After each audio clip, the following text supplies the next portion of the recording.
Welcome to Financial Accounting, presented by Professor Aldridge and yours truly, Bean Counter's Dave Marshall. A sincere thank you goes to Professor Aldridge for allowing me to present his excellent lecture series on financial accounting. The lectures break accounting down into small and easily digestible bites. Buckle up and enjoy the ride.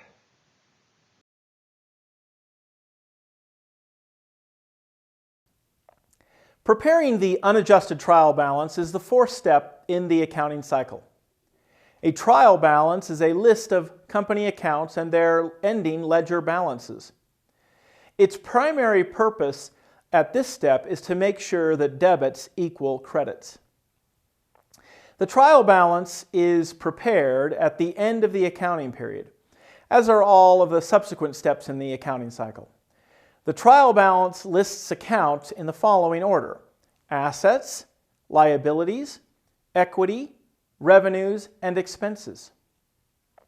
Before we look at how to prepare the trial balance, let's revisit how we arrive at the ending balances in our ledger accounts. Account balances are either debit balances or credit balances. There are no negative balances in accounting. Balances are calculated by totaling the debit side of an account and totaling the credit side of an account. Then subtract the smaller side from the larger. This is the balance on the larger side. An account can have only one balance. In this example, debits are $20,000 and credits are $9,000. So the balance in this account is an $11,000 debit. In this example, debits are $15,000 and credits are $17,000. So the balance in this account is a $2,000 credit. Now here's an example of a trial balance. Notice the account order is assets, liabilities, equity, revenues, and finally expenses.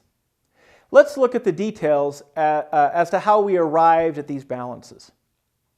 So in this example, all of the debits totaled $18,300 and all of the credits totaled $10,250. Therefore, the cash account has a debit balance of $8,050. So on the trial balance, we would enter cash as the first account and $8,050 in the debit column.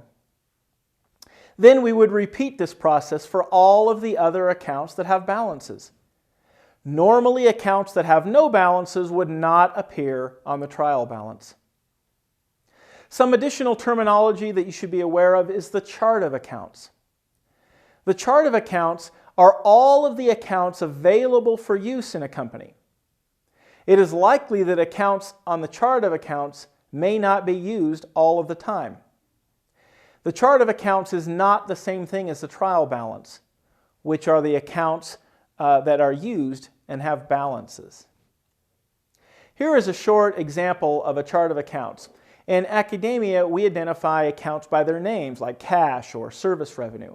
But in real life and in accounting information systems, accounts are identified by an assigned account number, like 100 or 400.